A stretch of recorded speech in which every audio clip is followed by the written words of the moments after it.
There's a lot of different ways to set up a raised bed garden, and becoming very, very popular. And it's a wonderful way to take a unusable area of your yard. Maybe it's really rocky, or you got really heavy clay soil, or it's got a slope to it.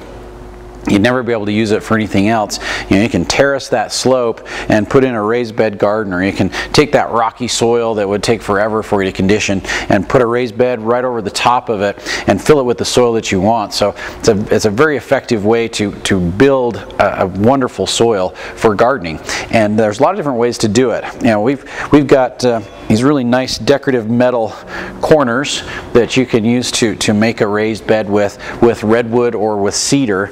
And you would go out and you would buy the lumber for your redwood, and then the pieces fit together just almost like a puzzle. So they'll just slide inside there.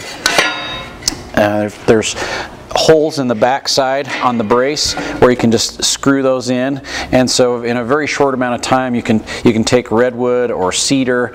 Those are probably going to be your best bets for wood materials to build a raised bed with, because they just last a lot longer. They're more weather resistant. But you can just like pop some screws in here.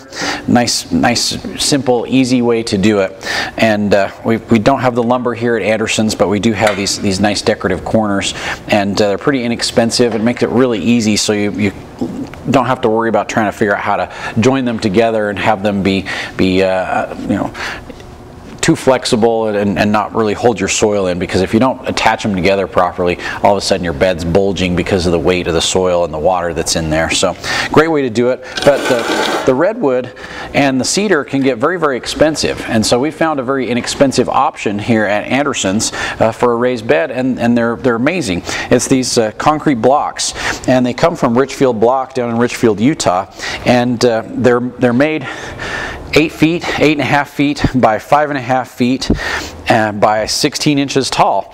And they're concrete blocks, and they go together very simply, very easily. You can get a decorative cap that goes over the top, or you can leave it exposed, and a lot of people will even put soil down inside these holes, and you can have some flowers or something cascading out of the holes as well too. So you can be very creative however you do it, whether you put the decorative cap on or not. But price-wise, that's an amazing price. We sell them every day for $149, and when it comes down to it, you'd have a hard time buying that much redwood and that much cedar to make a raised bed of a similar size for about the same price. And then you have to do all the work to put it together, and the redwood and the cedar just won't last nearly as long as these concrete blocks will.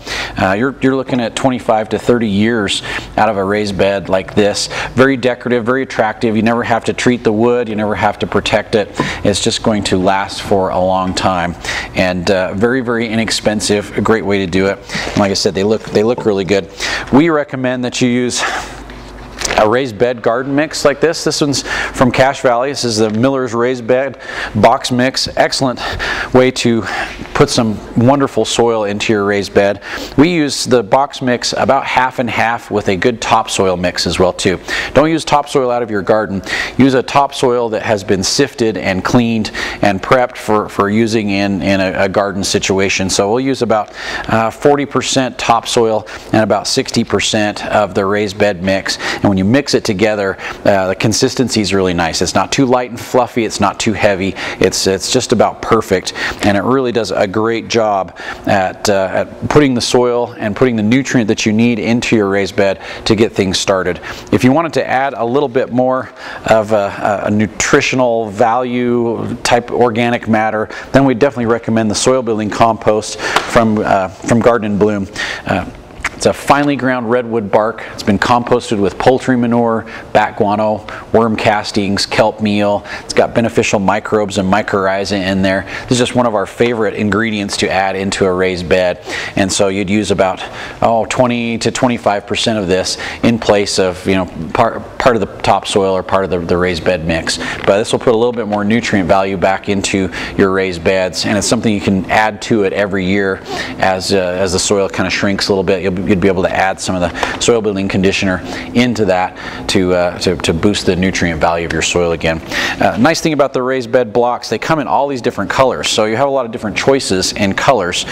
These are just little bullet stones that you use for edging, but it's a nice sample of the different colors that are available. So when you come in, you could order one of any color, and we can get different sizes as needed, but this particular size runs about $149. You can get it in all these different colors, and there are a couple different styles to choose from if you want to do something different. And you can also always add the decorative caps on top to just complete the raised bed. So here at Anderson Seed and Garden, we've got some great options for you for setting up a new raised bed garden and just gardening like a pro.